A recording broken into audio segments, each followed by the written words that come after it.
너 그 소식 들었어? 고발뉴스에서 마트를 한대. 어디로 가야 돼? 가긴 어딜까? 인터넷 쇼핑몰이라고. 포털에서 고발마트를 검색해봐. 어마어마하게 많은 제품들이 은하계 최저가로 공급되고 있어. 고발마트 함께 해주시면 정말 감사하겠습니다. 고발마트에서 만나요. 겉과 속이 다른 민주당의 기회주의 국회의원들을 수박이라고 부른다.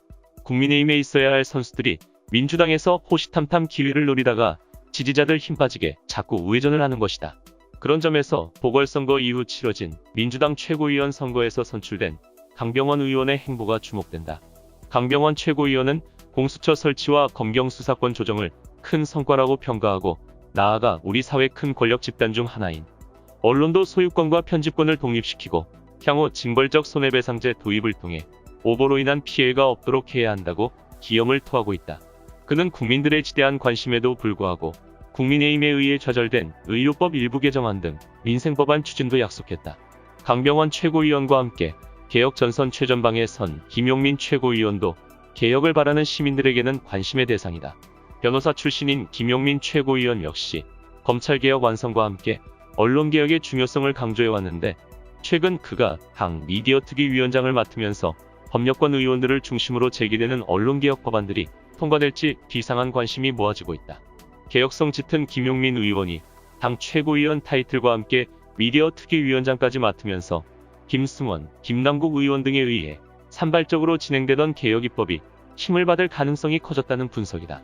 먼저 지난 17일 한국언론진흥재단이 개최한 토론회에서 미디어 바우처법 입법을 제안한 판사 출신 김승원 민주당 의원은 포털에 종속된 언론들이 선정적 보도와 가짜뉴스의 범람으로 신뢰를 잃었고 미디어 산업 전반의 위기가 찾아왔다.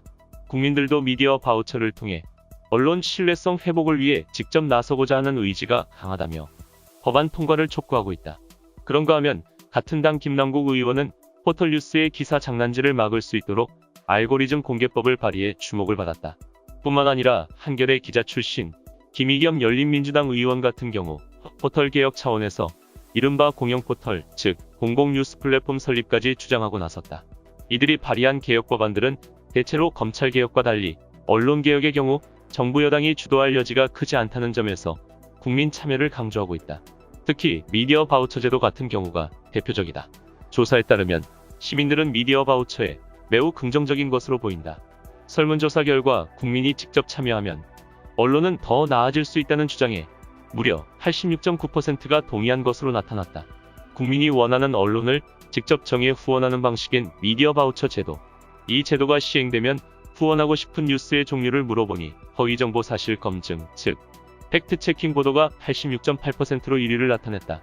뒤를 이어 정치인 및 기업 비리 고발이 86.4%, 기후위기 등 전문적 보도가 76.1%를 차지했다. 국민들이 그만큼 가짜뉴스에 대해 염증이 심하고 정치인 등에 대한 고발뉴스에 목마르다는 것을 단적으로 보여주고 있는 것이다. 민주당 강병원 최고가 끌고 김용민 최고가 민다면 집권 후반기 문재인 정부의 미진한 개혁들이 한층 완성도 높게 진행될 것으로 기대된다. 강병원, 김용민 두 최고위원의 활약을 기대해본다. 이상 뉴스검색이었습니다. 구독과 좋아요 부탁드립니다.